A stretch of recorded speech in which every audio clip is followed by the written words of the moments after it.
You are listening to Let's Go, the weekly anime podcast about weekly anime from Dynamite in the Brain and Secret of the Sailor Madness. Let's move the script in front of my eyes so they're not darting off to the side. So come along and hang with the Let's Go gang. It's Dwayne. Hello. It's Niall. Ari. And it's me, Brian, always making a job more difficult for himself than it needs to be. And today we are covering anime that aired the week of October the 28th to November the 3rd, 2023, with the solitary exception of Pluto, episode 2. It's so cool, it doesn't get episode titles. Yeah. It just gets numbers, man. That's all it needs. They're all machines, man. That's what they wanted to think, man. We're just a robot. You're not a person, man. Gesicht, I'm sure I was mispronouncing his name last week. Yeah, I was doing the same, man. Don't worry about it. I always get the I and the S. I transpose them in my head. Well, I'm like Slick, so I got an excuse. But yeah, also it's easier to say. Like we don't really have that sound in German of Gesicht. I'm still struggling. Gesicht. Put a H in there. There's an extra H. Gesicht. But that makes me say Geist, which is a word I do know. Like that show, Motherfucker Geist. Him and Astro are comparing notes, and he's amazed at Astro's ability to behave like a human. And Astro's approach is yes, I'm acting like a human, but by acting like a human, I'm understanding the joy that humans get out of doing the things I'm imitating of them. By trying to put myself in their shoes, by eating this delicious, presumably, dessert in front of me at this family restaurant, and you're the one looking really weird because in this family restaurant instead of looming at the child's table. I know why I need ice cream, but it's something I can never do. Can I have a look at your memory chip? Just like that serial killer robot wanted to do. And he's like, it's got sensitive case data. I was like, wait, no, you're a more advanced robot than me. Like, I know you are more programmed to not do crimes with it. So yeah, absolutely, you can. Hey man, he's all right. He was there back in the war as well. He knows what it's about. So he checks it out. He copies over the case data, and then he goes, "Excuse me, I need to go to the toilet." It's another thing I'm copying from humans. But he's lying. He's copying that from humans as well because he needs to go have a cry at something incredibly tragic he saw in Gesicht's past. Which is also copying from humans, except for the taking it in someone else's memories and crying about it, but being upset for someone else, yeah. Mm-hmm. But now he's got the evidence, he can go and help with the investigation. In their fascinating VR, or AR, I guess, because they can... Yeah, it's augmented reality, but they do have like that 3D stuff coming up from the floor to resemble the crime scene where another person's been murdered. This time it is the guy who did the law, or one of the lawyers who put in place the international law of robotics. Yeah, and he was also on this. Also, basically a UN survey group that was there in the Central Asian War to find robots of mass destruction, which were not there. It's kind of cool because obviously you got this detective, and he's not robot racist, but he's very not happy that robots are around, kind of thing, and he is treating the robot help at the crime scene kind of brusquely and giving out that Astro Boy has showed up at his VR crime scene, even though Astro Boy's like, yeah, I'm here as part of because you said you wanted help from Inspector Gesicht, who's working on those other 2 horned murder cases in Europe. So I downloaded his memory, so I am, for all intents and purposes, him for the purposes of investigating this crime. And he's like, oh, it's easy for you, isn't it, fucking robot? You don't have a heart anyway, Astro Boy. You don't got no gut, so what you gonna follow when you're trying to break a case? Yeah.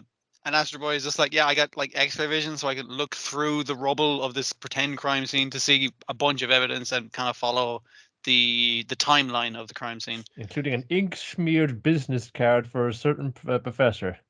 So it's going to drop in Professor Mizu, who looks like, much less comical than he does in his original incarnation. Because this is a serious drama for serious people. A lot of people do look more serious. I thought it was kind of interesting because the conversation he's having with Gesicht in the restaurant is like, I'm imitating humans, so I understand humans better. But in investigating the crime scene, he is like using his understanding of human behavior to do. It's like, why would you bring out tea and sweets if it was a robot visiting you, even though there's been no evidence of anyone visiting this guy before he died, which means only a robot could have done it. It's like, why were they eating sweets? Why were they admiring the hydrangeas? That kind of fucking thing. Where he's just like, this doesn't add up. That's Yeah, what's the motive. yeah, what's the point where they figure out it? Is it here, or is it when he goes to see the professor that they figure out they're targeting the strongest robots in the world? It's when he visits the professor, Yeah. because this is kind of one question. Did we get the one about, like, you know, they've heard now that now North number 2 has been destroyed in Scotland, some of one thing, and it's following this kind of pattern here. So that's also what Gesicht is also going around. He's visiting like Astro, the Atom, to like, run us by him, but also to warn them that, look, there's this list and you're probably on it, so watch your back. That brings him then to Turkey. Is it Turkey in the? It is Turkey, yeah, yes. Turkey, Yes, yeah. yeah. Dropping down Brando, the robot wrestling champ. I think we get the flashback after we met them or before, but I did like the kind of combination of, here's the robot bodies being used for war, and here's the robot bodies being used for sports entertainment. Which has a very different kind of feel, and it made me wonder the way they're humanoid-looking robots who go into these big, heavy mech-looking kind of suits, and they seem to be able to transport, because it's just a memory chip and that kind of thing, so they transport themselves from one to the other. And I was like, did Mont Blanc have did he lose his robot body? Because he's just always a big guy. He's never like a regular sized person. Maybe it's wanted to be that like that though, because then he can be like Could this be. fucking like mythical lumberjack, like a fucking like Paul Bunyan or something. Like for Brando, it makes sense. He wants a little sort of civilian by, because those robot adoption laws are a real thing. I can start me a little family. Do it for the kids. But it's probably like a unbuttoned shirt or something, because we see him like, it comes in and the big robot body takes his head off and the guy solves it in. And then it also just kind of like, comes in and takes out the chest compartment, but it like rips through his shirt when he does it. It's like, oh yeah, I use more shirts that way. Yeah. In a bit of a rush, maybe, yeah. Yeah, I made the mistake of, should not have watched this after I'd rewatched the Documentary Now episode about the fake Welsh stone throwing sport. So, all right. And I was just the characterizations of the local hero-ness of Brando's character was kind of very similar to that. But obviously that's sillier, and it imprinted silliness on this very serious story. So he's fairly light-hearted to begin with, which is probably what sends him to his doom, because he's taking this a bit lightly. Yes. I'm a lucky man, I finally got this fun career, I got this family who I want to provide for. I've got it made, and I want to keep it that way. I want to live up people's expectation of me. I'm the champ. Yeah, and it's like, especially like in contrast, like that's how he's chosen to live his life after the war. Because when you saw himself and Hercules and Mont Blanc in the war, it's kind of like they were announcing their power levels by how many they'd killed that day. And Mont Blanc was easily the strongest, I think. Like his score was way above, but he's like, why the fuck are we doing this? We came here to liberate robots. I've killed over 3,000 robots today. So these guys, when his knees pressed against his chest, he's just like completely like horrified by what's transpired here. And then Atom was just there that doing the fucking like, we got him, mission accomplished parade funds. It's like, oh come on, it's because you get to do that. We can't all get riding in the back of the limousine. We've fun seeing shit out here. Because it's telling though, because we do see like them talking about North, and we get like a glimpse of him, but so far we've not had any glimpse of what Gesicht was doing during this period. And they're like, even though they're doing the rough work on the field, and Atom is doing like the puff piece, like for the international audience on TV and that kind of stuff, there's definitely people like North Number 2 and shit, who were just like, "What the fuck are you doing? Are you an assassin droid?" It's like, yeah, probably. There's definitely like an even uglier side to this war somehow. Yeah.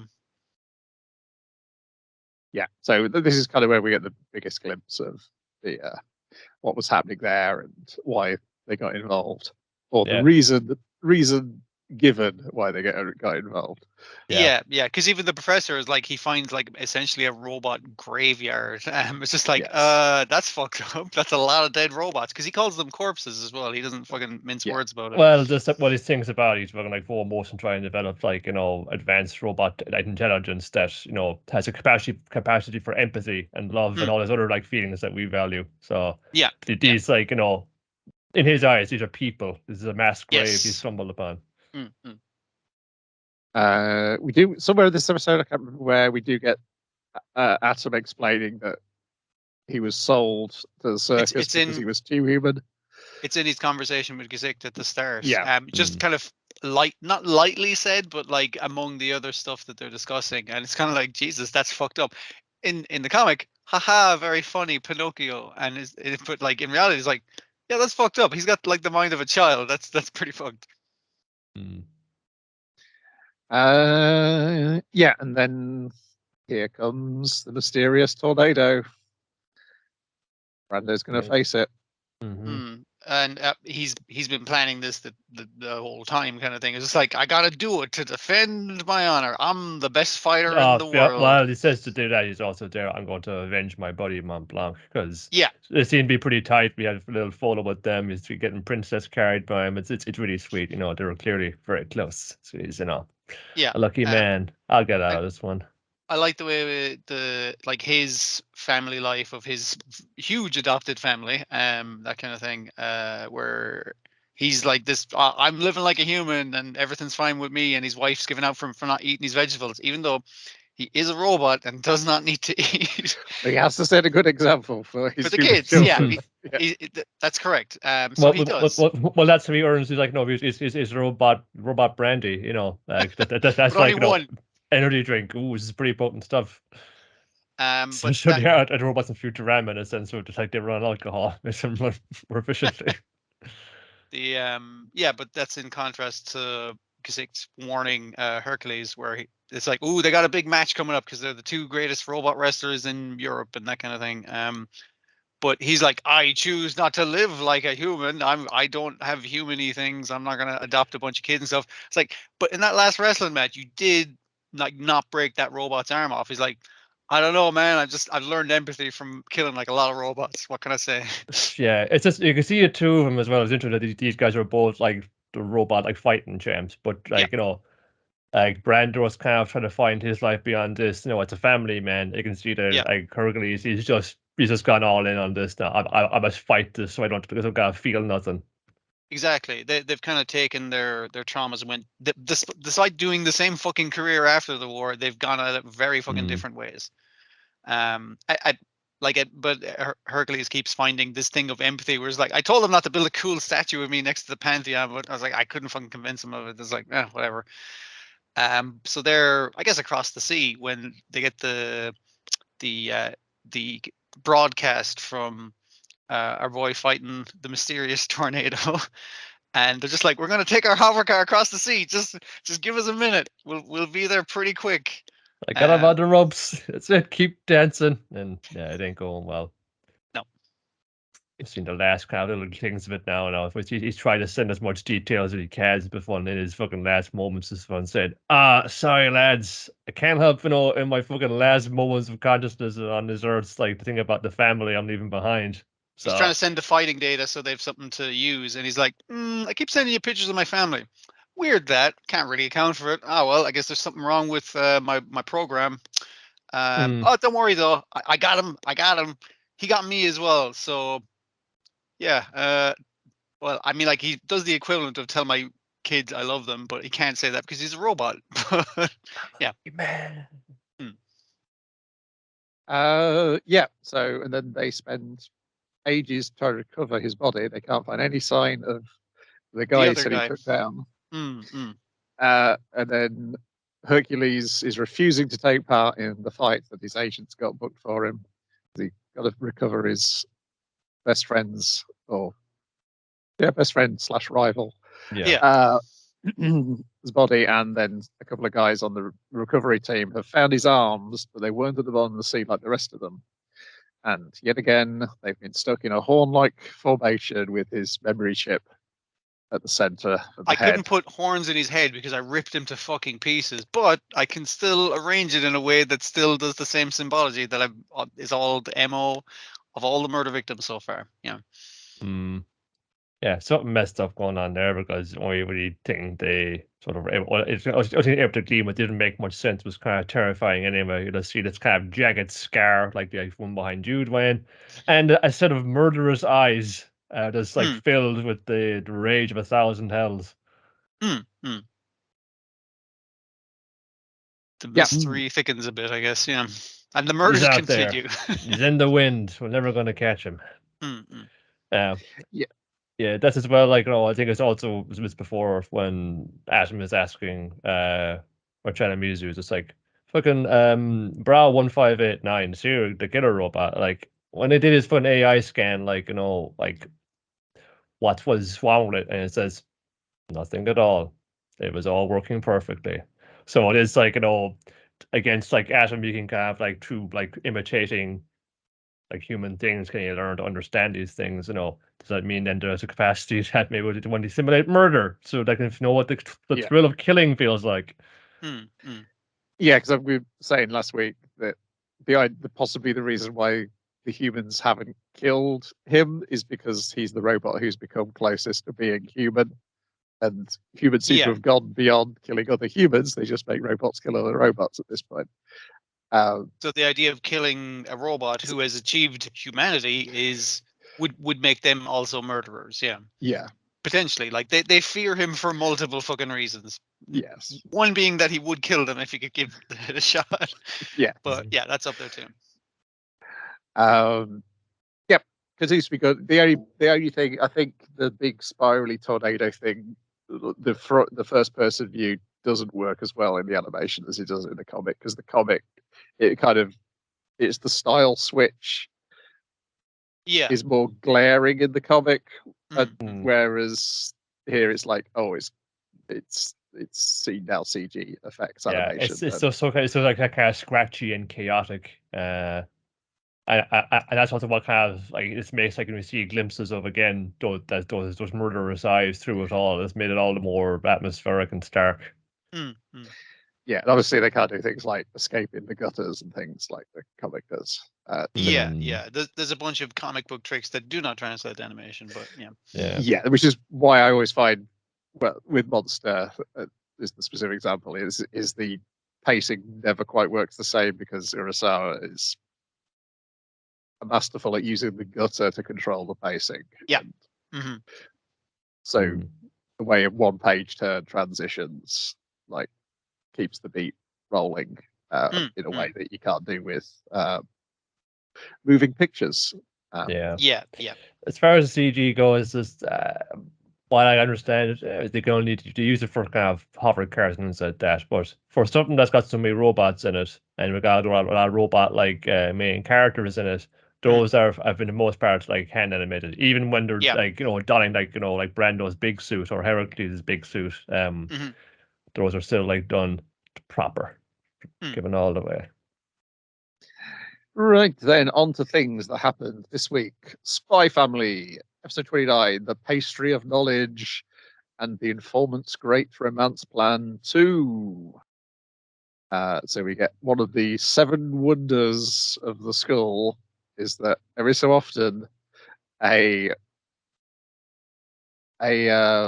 master patissier, a roving pastry maker, shows up on the school menu, and if you manage to get one and eat it, you'll become more intelligent. It's so transcendently delicious and sweet that everyone who has eaten one has went on to become a what do they call the Imperial Scholar. Imperial Scholar. I'm going to guess every kid has gotten one of these at some stage or another. So therefore, every Imperial Scholar has definitely eaten one of these. Of course. But it's something like that, yeah. And wouldn't you know it, they're back again. Instead of macarons, It's going to be the best. We got a race down there. Ah, shit. What's his name? Frank? He's there. No, George. He's George. The little gloomy Gus. He's gotten the last batch of them. It's like, hey, give me those sweets. I need to be smart. Nuh-uh. Who's in mine? I can share though, because I'm nice despite my appearance. So he's bought the last 5, I think, but and he's like, all right, I'll have this one. One's and you for guys me. can have what you can have the other 4. And they're like, that's totally fair and amenable. Wait, there's 5 of us. Time for a child contest of Old Maid, which was very good if you're psychic. Maybe a little too obvious if you're very obvious about playing it. Yes, if you're a younger girl than the characters who you're playing against, and you haven't learned how to lie properly yet. Yeah, so first time they play it, Anya just storms it to the point where everyone accuses her of cheating, and then she reads your boy's mind, and he's like, any other way she could have done it is if she could read minds. She's like, oh my goodness. He knows. We need to do a redo. I agree. And it's just like, that's a child's thought. You don't have to, you can disregard a child's thought as like, maybe that other child is psychic. He's correct. But this is like the one time he's correct about it. Well, it's to tell, like, no. So you get a nice tradition of the anime game of Old Maid, where it's just like, the very obvious, like, fun. Yeah. Yeah. Besides the general Anya-centric episodes being great, we get Anya faces, and obviously this is the Anya's tell of like, that's the card I want you to take. It's like, no, that's the card I don't want you to take. But it's an Anya face that leads to the most touching moment of all. It's down to Damien and Anya, and Damien's like, well, this is easy. I was going for the killer right now. But she knows that, if this is going to go, I'll pick the card. And she's like bawling with tears, giving the most sweet looking, just adorable, just sad face. And it's just, he takes the bullet, he goes for the Joker. I didn't know sweets anyway. I'm fucking smart. I'll be an Imperial Scholar, just you watch. I don't need no sweets. We can share it. No! Go to gross. So she eats it, and then suddenly this allows her to work much harder than ever before, but not necessarily much better than before. She's still. It's improved her drive, but not her scores by much. So yeah. Yes. But if her spelling was better, she was very good at the ancient language, and Lloyd ponders this. Oh, mysterious. I'm not sure has that come back yet? I don't think so. Really just no. like with an eyedropper, just like oh yeah, like Anya did come from a lab. We forget, we remember that occasionally. What's up with that lab? Something happened with that. Yeah. I mean, the last time we saw the lab was Bond and Lloyd breaking into that lab so Bond can get dinner. That's his entire motive for doing that. So yeah.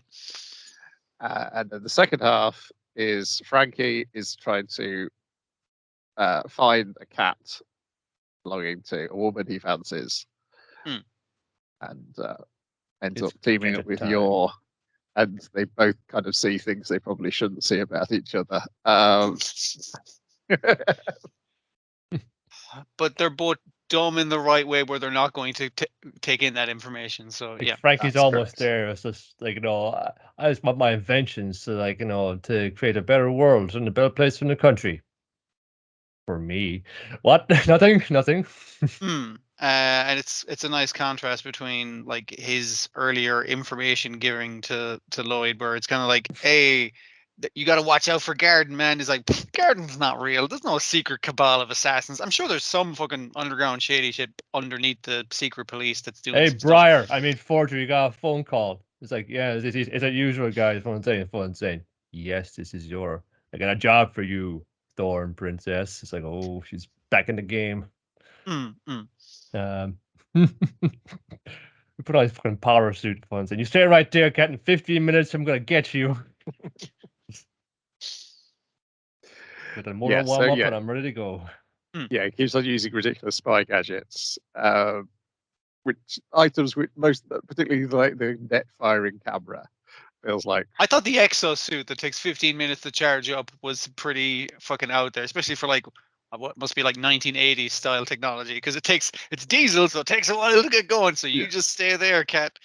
And you're just tearing the back off of his exosuit to throw it in front of the cat to scare it enough for her murderous intent to paralyze the cat. We're just like, got him.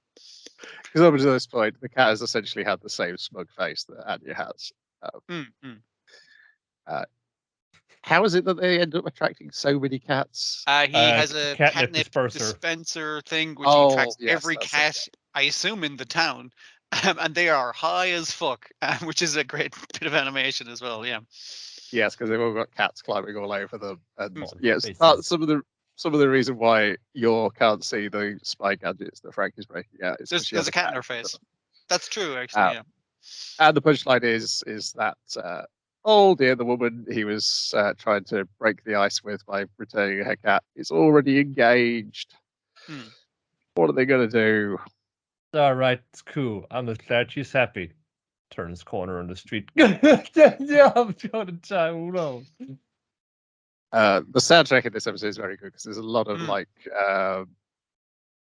spaghetti western style music when he's facing down with the cats. Yeah. Who's going to draw first? Or who's more intelligent, a spy informant or a cat? We'll find out. He's trying to play it cool. He's going to just put the trench coat up and walk off into the autumn evening. It's just like, it's all right. It's the life of a government operative. I am so lonely. And then next week, it's off on a cruise ship. Hey. Yes. Then the most fucked up thing we watched this week, Dark Gathering episode 17, The House of the Virgin Conception. I mean, there's your title. Like, that's like, yeah, you have to put a bunch of trigger warnings at the start of this. Like, if you have any fucking ick about any of these things, it's gonna fucking hit all of them hard, like as hard as it fucking can. It's just where like does it gotta be this house? I mean, he's going to give it to you for a quid. But there's a lot of houses I'm saying he'd give it to you for. Maybe you could put together like 50 quid and buy get something that's fun and not as messed up. Because this is the thing that is cursed, and specifically in a horrific way, targeted directly at women, which he are. Yeah. So, yes. But I have a suspicion that they're going to find another body part here based on who we see as responsible 100%. For this situation. Besides all the other ones that have already been in here, but no, they've been removed since, but their foul essence is still like tainting the place. So, quick checklist of all the fucked up things in this. I'm going to start on incest. That's an easy one. Murder, accidental murder, but it's still murder. Child murder. I guess serial murder then. I mean, that's not unusual for this show. Forced pregnancy. Yeah. Friggin' invasive ghost pregnancy. Invasive ghost pregnancy. Invasive ghost bursting out of you stuff. In your mind, but still horrifying. Oh, I had to look at it. So, I mean, what are the other fucking absolutely horrific things? There's a bunch. I'm probably forgetting. Yeah, I mean, there's iterations on same. Yeah. Yeah.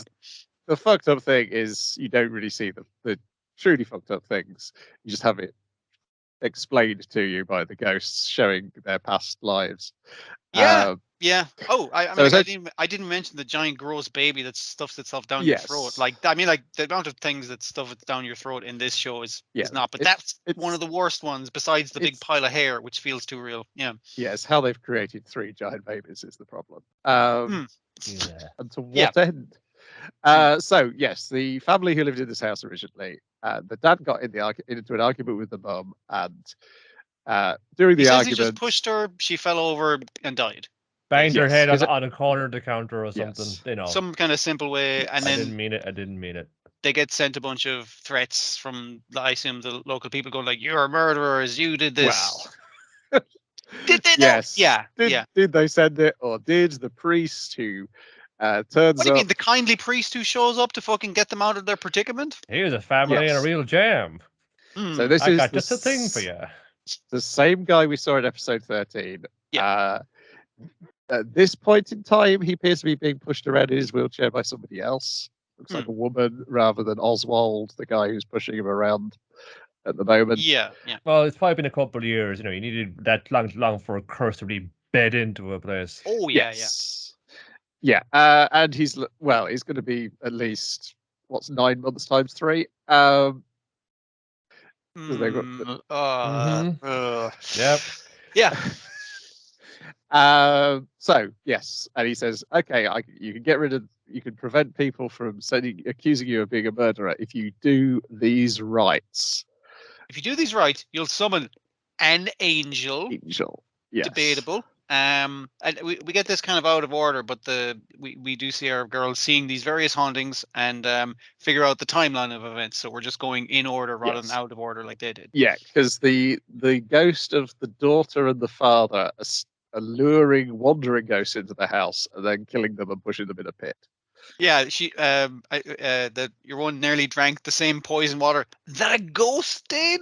Was just like very strange. They're pushing the ghost that they've captured, I assume, and also humans they captured, down a well that's built into the house. Yes. So they explain the order of things later on. Yui puts it together. Is so first things first is they built a like a ritual statue out of the mother's skeleton. And also 3 baby skeletons. Yes. Those are the offerings laid therein from the other horrible things they did. But they're part of it, is what I'm saying. Yeah.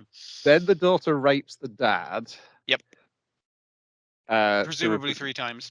Presumably 3 times to produce 3 babies, which she then kills and places inside the shrine, and that produces 3 angels, which are these giant-headed babies which try and force themselves into women's wombs, presumably in order to be born into the real world. Which happened to one woman who entered this house previously, gave trying her baby. It's like it was a policewoman who wails eventually and dies like seconds later. Yes. So our girls are into one of these, which gets destroyed by. We've seen this ghost before. Yeah. We've seen it before. It's the alien one. It's the hungry ghost, is what I'm going to call him, because I don't think it's the absolutely ripped one who just beats the shit out of ghosts. So that takes care of the first one. Then one possesses Eiko, which then Yui gets rid of by a magic thumbnail. By poking her in the newly pregnated belly. Like, get out of there! Get out! The fuck out of there! I'll poke you with this god finger, and you won't like that, will you? Well, you know, if a pinch of a baby, you know, and there's I think there was like fucking in one series of 24 like Jack Bauer's like ones, and you're going to tell me what a bomb is. I'm going to pinch this baby. It's like don't pinch that baby. Damn. But there's still one more they've got to find, and it's going to try and climb up inside you. Yes. It's already left its curse marks. You know, it's like the fucking Damien from the Omen 666 already embedded on there. Yeah, because the issue is they can't remove the curse until they take care of all 3 angels. This house is so cheap you can't let it go, so we got to do this. I'm sorry.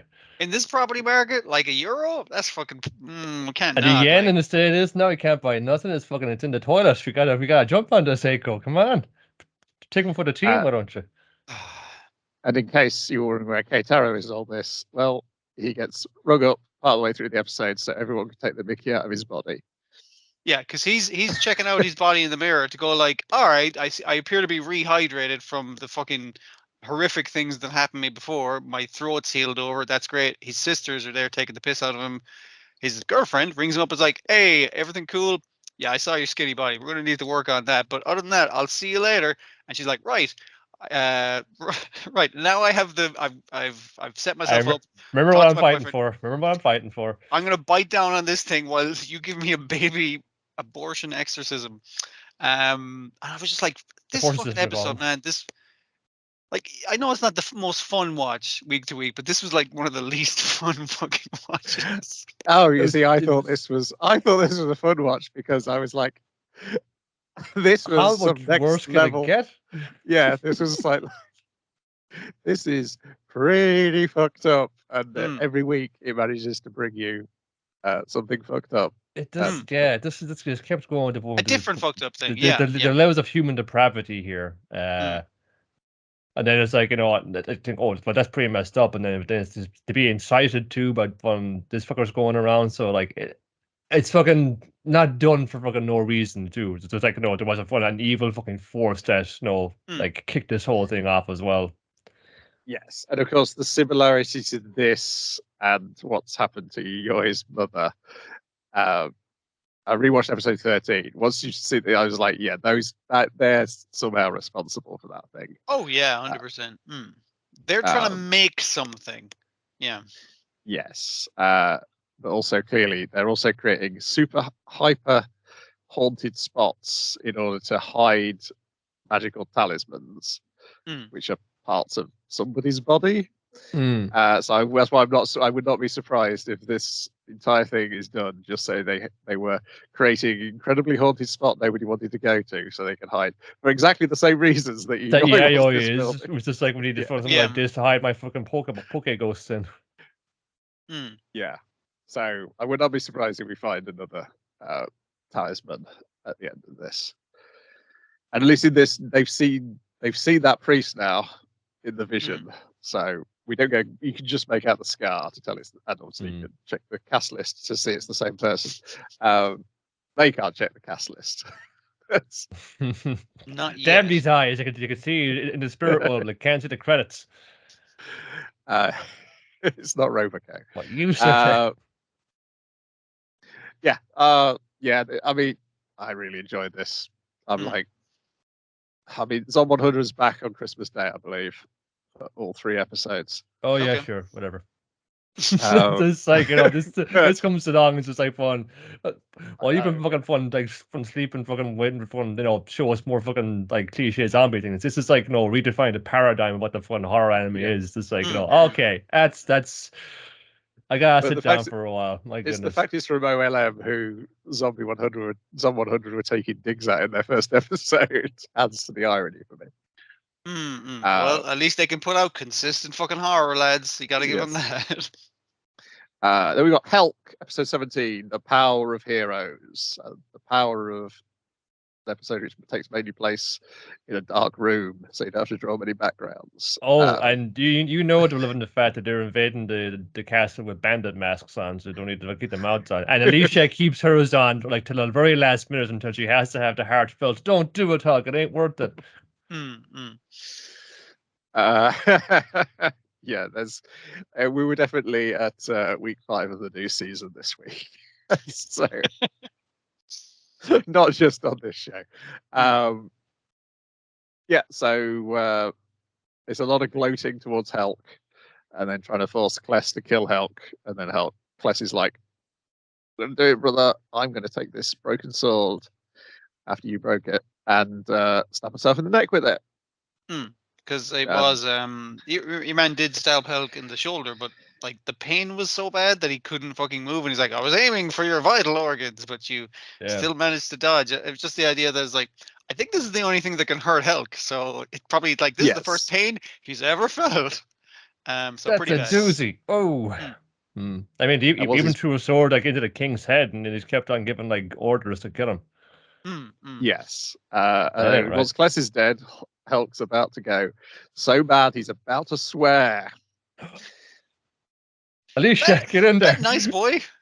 You know he's sweet on you. When you can talk him down. I did like how cowardly the king's toadies are. How they were ready to immediately surrender to Helk when he was about to go berserk. All of you people are below us. Oh Jesus, he's coming to kill us. Sorry everyone. Sorry. Don't do it. Yeah, that's I don't even know where it even came from. It's funny it's the same like Outlads just kind of copy pasted all the way across the road. Like you got the evil king there. He's got the cool like metal mask. I guess he's intimidating. These other clowns. Hell passes out. Yeah. It's like, oh shit, it's all going down. My friends are trying to get me out of here, but I can't help him. And he wakes up in a cave. He's all bandaged up, but no one's around. What the hell happened? They're just outside, and 2 fucking jabronis just like, "Hey, there's Hulk. He's the guy who fucking killed the hero. Him and all his buddies. Let's kick his ass." And he's like, "Oh, you know what happened to your buddies? That's right. You should know. You were there, but we'll explain it to you anyway. They've been taken for execution. And now to beat you up with this big club," which Hulk, I think, just breaks with his face, despite being fairly messed up, and the big guy was just like, all right, we're sitting this one out. We're not going to try and collect this fucking bounty. I'm going to be the sensible one in this. The big dumb guy is like, say, no, we should. This is not our fight. Let him leave. Because your man's like, you broke my brother's club, but and the brother's like, no, that was not supposed to break. It was a big rock club. He shouldn't have broke it with his face. He should have been brained when I hit him in the head. But no, as soon as he heard his friends were still alive, the guy tried to save them. Like, didn't seem to like pick up a change in the man. Yes, next episode, Smile. Of course, we know that all his friends have been turned into superhero knights themselves. But then, were you killed first and brought back again? Because they've been killed and brought back numerous times. So is that part of the process? Is this still like something like harrowing happening? Again, this one story is very interesting and very nice. This particularly this, which is like we do get this job, bonus. And maybe want to read the comic. It's doing this job. We get a bonus after the credits, though, of Topless Trooper Hulk, which is like a little short about when he joined the mercenaries and how they were impressed with his shirtlessness and his general competence. And he's always smiling, which the next episode is called like something about his smile. So it's like we're bringing it back in. Yeah. You're always smiling too, Dwayne, I think, because it's kind of blurry because you caught me in motion, your camera crashed. I was back again. I should be back again now. I don't know what the fuck Skype just did. It looked like it turned off again, but then it turned on again, so I don't know. Just getting your best side. Then we've got the Bullbuster, episode 5. We can count on manpower. The help of a young researcher reveals the truth of the giant beasts. Monsters are back, so there's that. Yes. They caught Shiro. They took him to the lab. Our giant-chinned man is like, yeah, here we go. It's what all I found. It's not exactly the same found we found. It's some kind of mammal, but I think you already knew that. But now we know. They're like, it's a fucking dog. He's like, is it? Okay. Yeah, like, sure. You said we could get you something if we brought you a live one. It's like, yeah, we found some green shit between its toes. You fucking deal with it. We're not getting paid for this, motherfucker. So just the least curious scientist you're ever gonna see. But his silent researcher speaks up as he's leaving the room, and she offers some help, which later on she offers more help when she steals something from the lab, visits them without permission, and they've got a plan. Meanwhile, the accountant is super excited because he's got a new guy working for them for free. Fucking higher ups, right? They sent us an intern, and I was like, "Oh, we don't need an intern. It'd be a lot of training." And it's like, "No, don't worry. We'll take care of his wages, so you don't have to pay him anything." He's like, "We get a new worker, and we don't have to pay him." Oh, that's fucking great. President, order anything you want off the menu. This is a good day for us. He's so happy. He's the happiest I've ever seen him in this entire fucking show. I mean, they got to just make sure that he's going to be okay for the confidentiality of the work they're doing. It's like he's a valedictorian from university. Yeah, he'll be great. And then he looks like a moody cunt by the end of the episode. Well, like the way Ogino did come in stinking, presumably of swamp juice. So it was the best first impression. Maybe I just been like, wrinkling his nose at the foul order he brought in with him. I did like the way he kind of had it called right though, where he was just like, wait. I'm from like a technical college, technically. So, but he's like from like a university. It's like, shit. He's more cool, educated than me, and I'm in a lot of trouble right now. He's like, he's some fucking fancy guy. He's worried the entire episode, and his worries are proven 100% justifiable by the end of it. Everyone says, it's probably all right, man. You haven't even met the dude. It's probably grand. Yeah. Like, no, he's exactly how you pictured him. He's a fucking nerd. Yes, he's annoyed. He's annoyed that he wasn't met at the station by the boss and the accountant. Like this guy is. This is when they're meeting with the scientist who's come around to their office. I like that the secretary. The thing she's most offended about how the scientist is treated is that they can't even spend their lunches, without being supervised and observed. Just like even under lunch, my God, what a totalitarian place you work. Sacred part of the. I mean, they're all working for the same combining company, isn't it? Yeah, I mean, like, she's definitely doing beyond, and she's doing beyond like secretary work. When we come into the episode, she's mopping the floor to make it look nice for the new guy. And it's like, that's not your job. You don't have to fucking do that. I think she's the only office worker, isn't she? See, that's the thing. Yeah, she, you know. It is like weird that when they go to this thing, it's like, you know, usually the guy you get for free is the one you treat like dirt. So he's coming from the top in order to get work experience, and you don't have to pay him. And this is very important, he has a boating license, so that was it drive too. the boat. He's just be showing us all up now. It's easy to triple threat this lad. Because he lands in the hospital betting on sports, as we see. Yeah, man, he's gotta have another job. Like, this one pays enough for a fucking boat? No way. Because he's mad that he can't get back to work because he thinks they're keeping him in hospital for too long for the broken foot that he's got. Yeah, because he's saying he's giving out. It's like, if it was you, you would have lost your fucking leg out because I'm so fucking jacked. I only lost my foot, and he's spitting the tasty treats your man has brought him in hospital into his face. He's like, yeah, that's great, thanks, man. So the plan is, they've discovered the green stuff is this particular type of algae which grows in one particular type of conditions. This is a CSI plot. So there's one lake on. It does it in marshland or near, like, you know, inland bodies of water. So it's like Alapa's got inland bodies of water, but only on this island there's only one inland body of water. Yes. So the dog has to have been up there at some point. Therefore, let's go investigate it. And also, I've sold this mouse with a camera attached to it, and we'll let the mouse out in that area, see how it mutates, so we can get some more information by learning what has it come into contact with. I did appreciate that the non-scientist is like, you want to watch this mouse mutate in real time with a camera that's attached to his back? And she's like, yes. And they're like, I mean, it's a good idea, but we're not scientists, so we generally don't do this kind of thing. No. So he goes to take it out, but then discovers that, hang on, there's a load of marshland here that wasn't here before. I can't get to the lake because the robot is sinking in the marsh. I'm going to have to get out and let the mouse out here. And then gets back in the machine, and we get a close-up shot of the mud he's dragged back in the machine. And I'm like, oh my goodness, are you going to mutate into a monster? You go into contact with the mud. It's already poison gas out here, so fucking poison mud is like whatever this is. It's probably in the soil by now. Yeah, it's one of the reasons he has to rush back to the mech. Like, he drops his earpiece and he has to put in the pipe inside the mech because it's like, oh, the poison gas is rushing in. You need to get back in the fucking mech. Like, the odds of him mutating are extremely high at this stage. Well, will like, you know, the wetsuit be enough to, like, keep it out? I suppose. I mean, like, he comes back stinking of it, so probably not. But the other thing I thought was kind of fun of him, just like, if only I could remember a way out of the situation. Oh, my life's flashing before my eyes. Oh, no, wait, rewind. Wood floats. That's right. He can fast forward and rewind through his entire life. And I was like, that's a good ability to have right as you're dying or about to sink into a bog, I guess. Yeah. Oh, you could design like a multi-purpose bipedal like robot, you know, for like for multiple uses like that. But that's it from there. Oh yes, wood.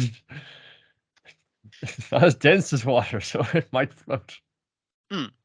Is the final lesson of this going to be that Guntank was a better design than Gundam? The legs weren't a good idea. Yeah. No, Shago had, you know, because then it has those drill things. You can go across marshland with ease. Rough terrains and everything. Yeah. So he managed to get out, rushes back, meets the new employee, and makes the worst first impression because he stinks of a marsh and is covered head to toe in mud. And that's where we leave it. Next week, they're going to try and convince this guy to take part in. That we're not a bunch of fuck ups. Please help us. And will you drive our boat for us, most importantly? Yes. It looks like from the preview that he won't, but then again, the last week's preview seems to indicate a slightly different episode than the one we got. So they're quite clever at how they edit dialogue to make it seem like something else. I'm not going to drive the boat. Yes. that was Ballbust episode 5. This was another one where there was definitely some scenes where they were keeping the animation to the minimum.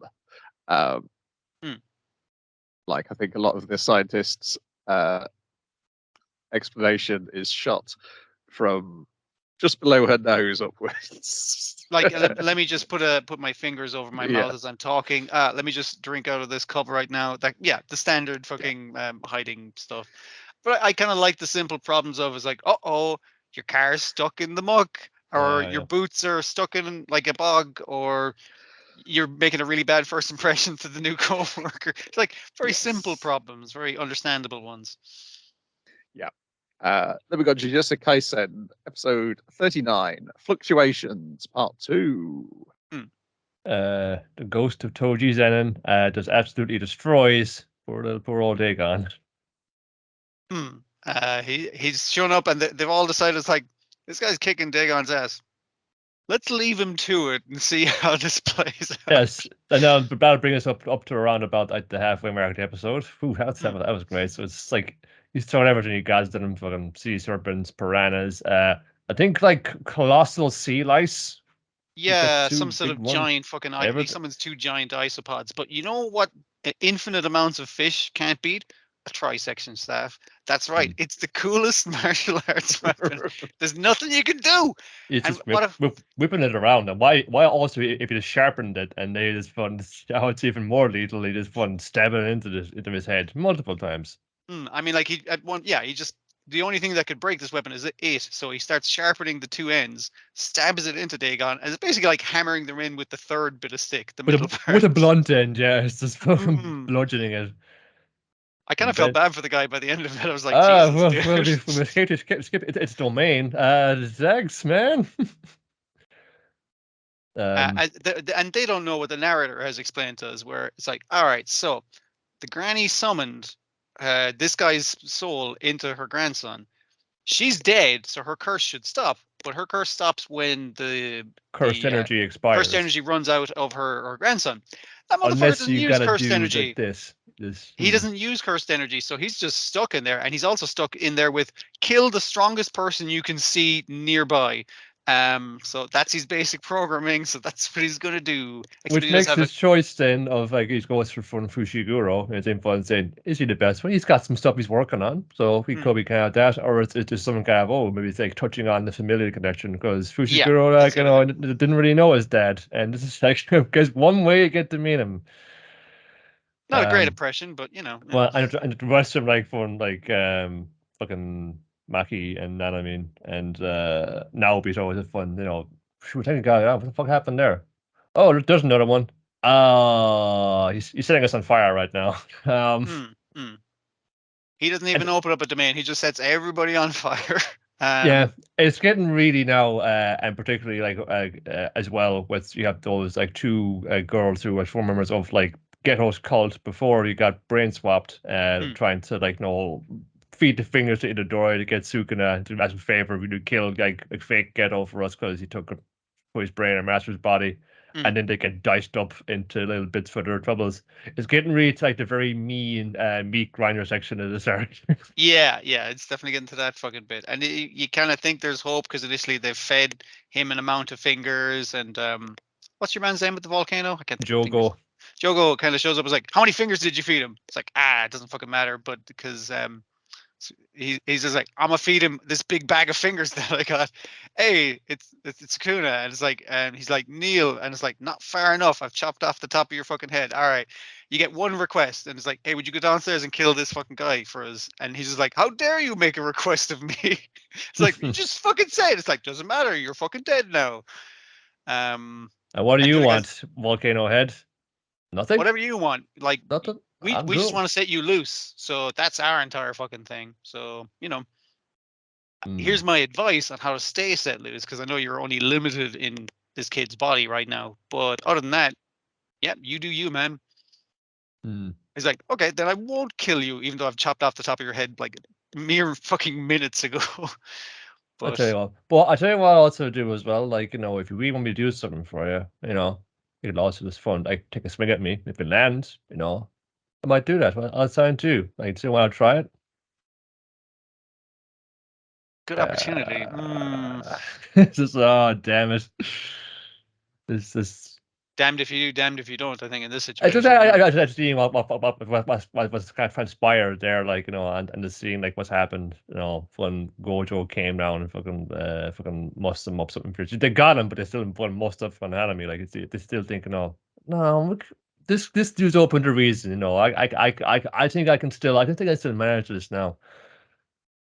It's kind of sad in a way, and we do get. I do know we get, like, you know, near the end of this arc, like, you know, this kind of little bit where, like, it's clear, like, it ain't gonna get through us now. It's just all those, like, cursed spirits who are now been fucking shredded up in this arc. So it's like, well, we tried our best, lads, but, you know, we gave it a good old try, and you almost feel like bad for them, all right, like, you know. For Dagon, like you were saying, get completely pounded in. It's like, I used to be like, you know, turned into the big buff Cthulhu dude, but it's like, it's a cute little, like, you know, giant octopus thing with the big eyes. Like, oh, why are you beating down at that? I know it's a cursed spirit, but it's just like, oh, stop! It's so cute. He grew up for like 5 minutes, got his ass fucking killed, and it's just like, yeah, he's been a baby up to this point in the show, basically. Yeah. It felt as well like Naobito, the old dude, was in this for longer reading it, but it's just like, no, 2 episodes, he's just there, arm cut off, and then he's set on fire. He's fine. No way. What's just, that was kind of disappointing in a sense, and disappointing too in that his fucking curse technique is based upon fucking messing around with frames of animation. I thought it could have been like a lot more like scope to like do something fun with that, and this wasn't really like capitalized on. It was kind of some interesting ideas that they could have done nicer stuff with, like showing the individual frames as he moved, and also like grabbing people's cell animation and like pulling it out to beat the shit out of it. Punching like, them out of it. There was a couple of bits like that were nice, but they weren't quite as flashy as you would have expected. Yeah. Yeah, it's just is like I suppose it's kind of suits the job, and just like weird ghosts and spirits floating around, but at times, like, you know, when they're really trying to go for, oh, this is like fun and movement, we got this thing like moving all the goddamn time. It gets very fun, blobby, and amorphous. Yeah. I'm just comparing it now in the kind of the action kind of styles, because I missed the Under Dunluck from last week, you know, so I kind of watched them in close succession this week, and I said, like, the way it's doing it, it's just like, at times, yeah, it's not going for the full-on spectacle of the thing. It's actually like having little things in there, and it comes down as well to direction. I think yeah, when it's not moving, it still looks interesting. Where this thing is just like, if we're not moving, like, in the guided heads, we're not looking interesting. So we gotta keep it moving at whatever that takes, and it just feels I don't know. There's less like it feels like more like a thing that's about, you know, it's chugging away and it's fun, going really fast, but it feels like it's about to spin out of control, rather than on any kind of like direct course in it. It's a weird one though, and then, like, you know, just like it feels like a totally different like thing from just a few episodes ago with the Itadori and Shoso thing. And it's like that felt like a whole like different thing, because that had like some kind of, again, a directorial eye put over it, and I could kind of get a feel of what things were going for. Like these 2 ones here, right? You know, I suppose it isn't fair to compare that with that, because that was really fucking good. But it feels like, oh, they're trying to, like, I guess, keep it at a kind of like level, and I'm not sure it's wholly. You can kind of see that, like, they're really going right in this thing hard, but it's about to spin out. You get that kind of sense of it? I think when we were talking about the bathroom brawl, it was kind of like one fight between like 2 guys whole episode, and you can, again, maybe a different director, but like you can get the kind of sense that they got this through line, they got to kind of show it this way. It's all very showing a physicality that they can show, or physical things happening in a space that's easy, or they had a good idea of how to show. Whereas in this one, like I've last week I kind of struggled because A, I'm terrible at remembering names, and B, I felt like I was doing several play-by-plays of many different fucking fights with wildly fucking different things happening in them. And I was just like, yeah, a lot happened, but like I never had like a solid grasp on it the way we had with the prior fight, which was excellent. Yeah. Then we've got Dr. Stone, New World, episode 15, a battle in 3 dimensions. In Just which come to this. They start their plan. We gotta invent the gun. Yes, and give it to the worst possible person, a cop. Yeah, I was gonna say, I assume Ukyo has also used a gun at some point.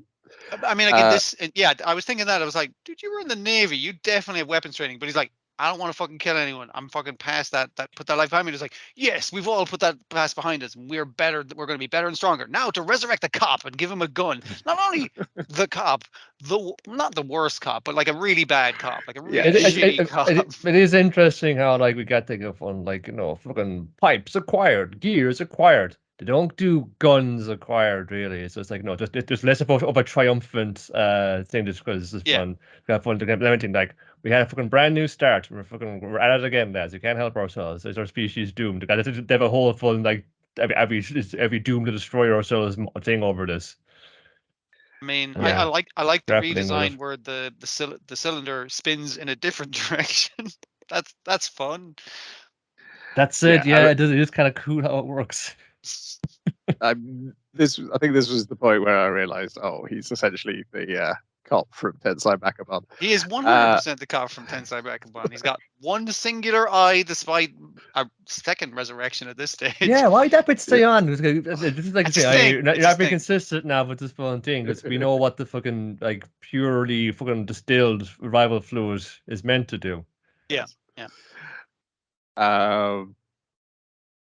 Yeah, so then he shows off his amazing shooting. The thing that convinces him to as well is a hot lady, which is again that fucking one-eyed cop from Tensai Bakabon. Yes. Which, to be fair, that was their plan. That was to convince him. Like they kind of go, it's like, now we need to convince him to shoot for us. Most beautiful woman on the island. Would you do the honors? And he's like, oh yeah, I got this. No worries. Ooh, what a stud. She doesn't even know what a gun is at this stage. She's like, oh, that thing makes you so sexual for some reason. Yeah. She's getting used a lot actually because it's this thing. I mean, we kind of cover up like the sounds of the gunfire and things are trying to go to the whoa boys. Oh, well, I could only fall for a man who could beat a drum the hardest at a festival. And it just like sets the lads off one ball off away so you can practice like. And I like her thing of just like this is a dumb plan. This is a stupid plan. It's like it works 100%. They are mad into the drumming now, and all the banging and gun banging that they're doing in the cave is not going to carry any further. Yeah, there's lots of the characters doing this Dooku man. That's the manga artist who is the people doing like the zigzaggy tongues and extreme facial reactions are taken from that guy's manga. Okay. My anime Space Disco panel taught me that. And it was useful because it was cropping up in Dr. Stone and in Haybot at the same time. So they've been sending moles to do the attacks up to now, and then they're going to lead an army of dark-hooded spearmen. And so we need another spearman. Let's get Kinro out of stasis and explain what's happened to his brother. He knows straight away too that the divided one saying, "Well, if I'm here, where's my brother? That little bastard. We could settle up in this mess. He's such a little bastard, but he has his moments. This is one of them. I knew he'd do something stupid. He's the snaky, cowardly little bastard that you can rely on to put himself on the line." And we get Magma as well. I think we get like one shot of him jealously eyeing the gun. It's also like a shot of him. He's looking at other people with skills far beyond his Stone Age fucking comprehension of just like, I can't do none of this shit. Is Magma useless now? They just revive me because I need someone to pull the rope when I get the fucking thing. It's like, they literally that's all I am to you. Hey, Nikki seems fine. But but she's got like knowledge of the fun like 21st century and pop idols. She's got something to offer. People like her. And she's super strong as well. We needed Magma's strength, but Magma is also the personality type who would see a gun and want to have a go. I could be a chief. I could be a gun. A bit like what's the guy of a similar personality on the guy's side? The dude with the like Anubis fucking head. Yeah. Yeah. He's like their Magma. He's rushing headlong into the trap. But I did like their playing of him as well. It's like, all right, we need you to go in there, Maz, and beat up their strongest guy, because that way he's going to have to say, the guy who beat me up was like a fucking ghost or something. He's going to have to really big up your physical abilities for him, a really cool guy, to have gotten beaten up. And I was like, yeah, that's actually really good. Again, playing logic of people off each other. Do you like how Suika's one of the mysterious masked hooded spear people? Seems child endangerment. Could you not get some? I mean, that's the thing they said about the gun as well. They don't care about endangerment at this stage, because it's like, hey, we said we're not going to kill, yet you invented a gun and gave it to the cop, and he's like, well, it's basically like a knockout dart. He's like, what do you mean knockout dart? Well, we knock him out by fucking shooting him, then we freeze him with the fucking stone thing, and then revive him, and it'll be fine. So it's basically non-lethal now, as long as we win. You can imagine like some of the car have made together from bits of a car, but they've also made all bits, other bits they found. Probably, yeah, might not have been enough penetrative force, but it's gonna hurt like motherfucker when it hits you, though. But yeah, the solution of, if we do kill him with the gun, we can just fucking freeze him and revive him. It'll be fine. Which is just like the ethics. They're not considering the ethics. They're in the middle of it. They're not thinking about it. Well, maybe we'd have Suika there in the hood, because there's some, like, a primal thing inherent, like whatever stage in human, like, evolution is at that point, saying that little guy hasn't done anything yet. We gotta watch out. I do appreciate that Ginro's newfound is like, I gotta do it for my bro kind of thing. His costume has like a titty window. It's great. He's getting. It's just like, I gotta fucking impress them with the pecs. Yeah, get my war face on. No, you gotta cover up your face. All right, titty window then. It's the only way. I like Ibarra's face when he's staring, annoyed at his men. He's clearly figured out that it's a trap, but he can't. Like, it's progressing in a way that he has no control over. Yeah. Yes. So maybe he also knows that Maz is a double dealing motherfuckers. Maybe there's one way to put on saying, well, if he gets killed in this one, then I'll figure something out. I'm pretty smart. Yeah, we got a flashback. End with a flashback to Kinro and his golden spear. This is badass. There's this thing that represented me being played for a fool that one time, but I'm gonna use it now to stab some guys for justice. Yep, it bears along a fair old clip, and generally a wonderful story, and it's back in Shonen Jump this week. Yep, it's so popular. We cannot let it slide anymore. We gotta get it back in. Like, I know it's not it's not the worst looking, but it's not the best animated one, like, going weekly. But I'm still continually impressed by the sheer amount of characters it has, and yet it still does like loads of fun interaction between them. It manages to use everyone there. It's great. I will say this is a show where I have less problems remembering people's names. I think it's because of how distinct the character designs are. Yeah, that helps a lot. And as well, there's like frequent things of just like when you get like petrified, depetrified. So it's like, Kaseki has rejoined the party. Chrome has rejoined the party. So you're, oh yeah, okay, everyone's in. Oh, good. No. And then, talking of things which tie up nicely with the current issue of Shonen Jump, Undead Unluck, episode 5, United We Negate. I've not been back to reread these chapters, but boy, there's a hell of a lot of foreshadowing in this episode of the entire series. Especially now, like, it'd be worth going back to, because I'd be curious if that was actually there, or now that they know where it's going, did they emphasize those parts? No, they definitely keep doing this. There was definitely, like, I think that like, I noticed that, like, the most recent Spy Family was a Yuri focused chapter, and the most recent episode was like, a Yuri focused episode, one saying, yes, if he's getting reiterating like why he got into this thing to begin with, and why, like, he's a hardened, like, fun Secret Service agent, but he's got human empathy. From that, so they're doing definitely right here. But it's impressive that, like, so far apart, from where right at the start and right at the kind of up to where it is, there is that, again, that correlation, those echoes happening. Yes, because I'd forgotten that when Andy enters the Union round table, he immediately attacks them, and I was like. And we get the same, like, fucking just like, and again, same thing, shooting off 10 bullets, take out all at once. It's just, we got a mirror of that this week in the comic. So yeah, we see Gina off. We get interrupted before we can drink the vodka that we just clinked, and we're dragged into Union World. Get to meet all the members of the round table. Because you can't go on missions unless everybody's at the table.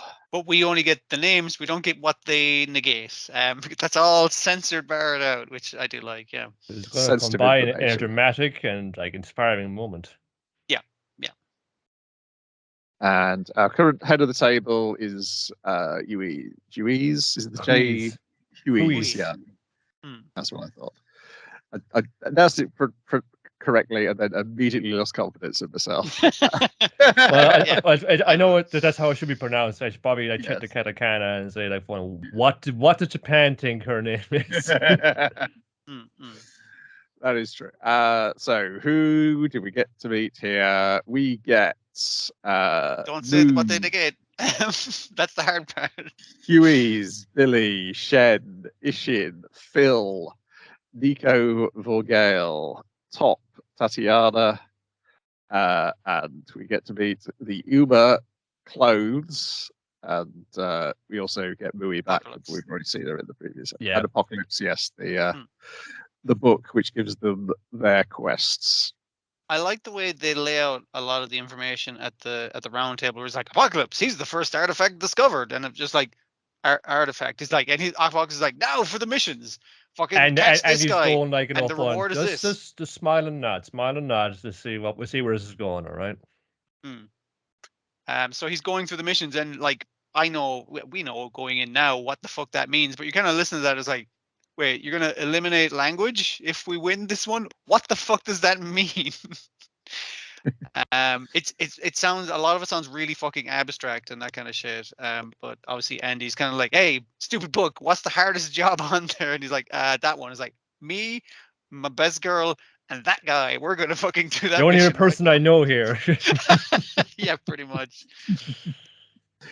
I do like the little touches of like Fuko sort of being happier when she spots people of a similar age to herself. Like kind of leaning over to Top and going like, hey, what the fuck is he on about? It's like, are you fucking talking to me right now? You just killed 2 of our members and replaced them, and you're just chatting to me. He's like, yeah, I don't know what the fuck's going on. It's my first day. And he happily kind of complies, basically. And then, yes, Fuko makes a speech about wondering whether this is actually the best way of going about things. Should we be attempting all of these quests? It's like, cause you said one of the quests there was like to capture one of the negators. What was it? Unmove. So I don't like, that's what you guys were trying to do to me, and that was fucked up for me. I'll tell you. So shouldn't we do a better thing? And you guys is kind of like, listen, by doing it, we've done this 98 fucking times. We've introduced lots of different fucking, or we tried to stop the introduction of all this bullshit. What's the few things that she mentions? Like sex. Yeah. There's a few other ones. It's laying out all the fun. These are big ones, and again, it's just like fun saying, "Oh, I know some of these." Again, yeah. So now there's like fun saying, "Oh, this is named about like all of those." I wonder if they're going to be like anything relevant, pertinent. Yeah. Yes. And if they don't do all the missions that Apocalypse has given them, the penalty is the introduction of Uma Galaxy. And Fuko's kind of like, the fuck is a galaxy? And Andy's like, I don't have a fucking clue. We'll fucking find out, I guess. Yes. So this is the full confirmation that this world does not work in the same way the world we live in works. Yeah. But she can change how things are done if she can earn her way to the #1 seat. If you earn enough points doing missions and stuff, we do have a shuffling system here of only the top earner gets to be the #1 seat. Yeah. So do we get a thing when an incident breaks out in the complex? It's like one said, they're rushing to get their gear together. Top is going to put on his cool suit, and then like, no, but it's resolved for everyone saying, oh, what the fuck? I just got dressed. Yes. Oh no, it's resolved. Fuko's moved up 2 ranks. Motherfucker! It's her first day. How the hell? Yeah. Yes, because they get equipped to go on their mission. Andy doesn't want to wear their clothes. He doesn't want to take their equipment, and he has to explain why he needs to take all these things. And he doesn't need to have the badge to take their portals because he's going to fly to wherever they're going in his helicopter so they can finally have his date with his number one girl. You can't come, Kung Fu guy. So like, you please a crowd. Come on, think about it. Then he accidentally touches Fuko. A burst of magma destroys the suit they'd put on him. The suit he's trying to remove, and because he's trying to remove it, it's skin-to-skin contact with Fuko's face of his abs, and that destroys all his clothes. Having his dick in the breeze again, it's like, okay, you're at least gonna have to wear some pants, like, because we got to figure this out. This is going to happen a lot, so get your science guys to come up with a solution or something. All right. But then at that point, Uber escapes, and it is clothes, and the concept of clothing escapes. It is a malicious concept of clothing because it turns into the perfect outfit that you would want, but it'll then like subsume your personality, and it's like now you work for me. You work for the clothes. It's kind of like the symbiote, like the Venom symbiote. It's absolutely that Marvel fucking change thing. Clothes out there. You get a cool suit right here, and like, oh, I can do all the kung fu you know you could do.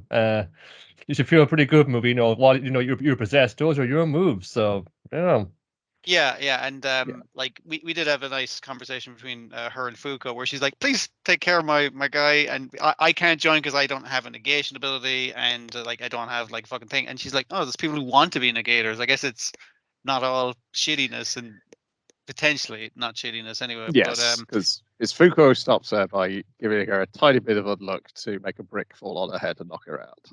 And then your man gives the first clue to Andy of his powers, like, hey, fucking stop her with your power. And he's like, can't, because while it would work on her, it wouldn't work on the clothes that's controlling her. And Andy's like, interesting. I'm gonna write that one down. Yeah. So the clothes it likes to take women as its target. So it goes after Fuko. Andy leaps in the way and hits the clothes and himself with another burst of unluck. Whoa there! Sorry, we're shooting out this laser arm cannon on Phil down here as this went off in my hands. And also, Clothes is horrified by what the dream piece of clothing that Andy has, which is essentially a suit of clothing will regenerate within 15 seconds and obey his every order. So now he's initially everything is like, is your ideal suit of clothes just having your dick in the breeze? It's like, no. It's like it's basically like when the clothes regenerate after being shot with a laser, and he's like, not fucking quick enough. I was naked for a second there. There are ladies present. So Clothes has been hoisted by its own petard, and he now gets the nickname Clothy. And this will be one of the regular characters going forward. Andy's Clothes are a character in the show. But it does like I guess Salvat handily is like they were doing a good job, and I'm happy to do it. And also it's not gone completely. They will be doing it again and again nonetheless. But it doesn't have to be naked all the time now. We figured out a solution for that. Yeah, and it's a funny solution, and it's a homage to Venom. It's a homage to Venom, and it's also like it is again a Marvel Comics thing. It was like, why did the Hulk's pants stay on? It's like, you know fucking why his pants stayed on. Andy's pants do not stay on, but we do need to fix that problem. They're made of a magical substance called standards and practices. Yeah, basically. Yeah, it's like if Marvel published "What if the Hulk's pants didn't stay on?" Ask your parents. And then the amazing cliffhanger is Fuko learning that the hamburgers are bigger in America because they're off to America. They're off to New York City. A walking rotting corpse. So I think this is where Spoil, the quest has surfaced, and they can go and complete it. And we were talking about another maligned zombie show, and I was like, is this going to do a better job of zombies as well? Fucking hell, yeah. I mean, we know because we read the comic. No, but I mean, like visually, do a better job. Yes. Yeah, than the other. Yeah. Like it's letting you guys just roll with things, It doesn't really just like just let it roll, and that's the main means like you can put fun little kind of details in there. I just when it got fun warped right down. They still had the glasses of fun vodka, and like the fun land and the liquid stays on there, and even like people are fun shooting each other across the table like that. The liquid's still there, like up until the last one, saying, "Yeah, we're gonna show you." Yeah, and they're about to do it again. It's just that they last an impressively long time. They don't manage to clink their glasses. That they Andy they fall in, Andy tries to assassinate them. He gets fucked into the wall, but they still manage to go like, all right, we're still going to work together though, Fuko. Then they manage to clink the glasses together. It works really well. Yeah. And it's like, about like what some of the other like members are like, training like fun gun laser cannons at each other like that. And then Billy is just kind of sitting there and it's like, fire this and fun saying, boys, it's getting hot in here. What's happening out there? Fun saying, he first had glasses, maybe you can't see. Yes, and we get when we have people reacting to the chaos ensuing when they're dealing with clothes, is we cut to Billy with a piece of cake on a very long pole he's putting it into Titania's. She's a giant ball, as far as we can see. Yeah, but has a young girl's voice, as we can hear. And you can see in the opening credits as well. Yeah. But there's lots of things you can see in the opening and ending credits. Oh yeah.